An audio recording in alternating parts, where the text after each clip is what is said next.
জামালপুরের সরিষাবাড়ীতে মেম্বার চেয়ারম্যানের দ্বন্দ্বে উপজেলা প্রকল্প বাস্তবায়ন কার্যালয়ের অব্যবস্থাপনায় ১ মেট্রিক টন চাল নষ্ট হওয়ার ঘটনা ঘটেছে। মঙ্গলবার বিকেলে উপজেলার ডোয়াইল ইউনিয়ন পরিষদে মিলনায়তনে সরজমিনে গিয়ে এমন চিত্র দেখা যায়।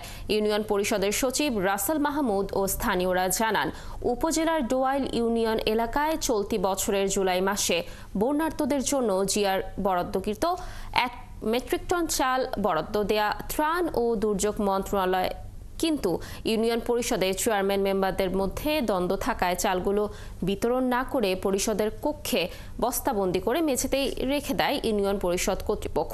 এতে নষ্ট হয়ে যায় চালগুলো। এ ঘটনায় এলাকাবাসীর মধ্যে ক্ষোভ বিরাজ করছে।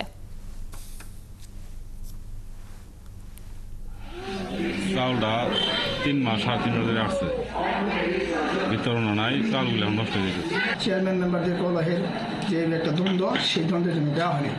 তারপর আমি উপজেলায় একটু অবগত হয়েছিলাম, ইউনুস স্যারকেও বলেছিলাম, উনি বলছে যে সেভাবে পারেন সমন্বয় করে দিয়ে দেন।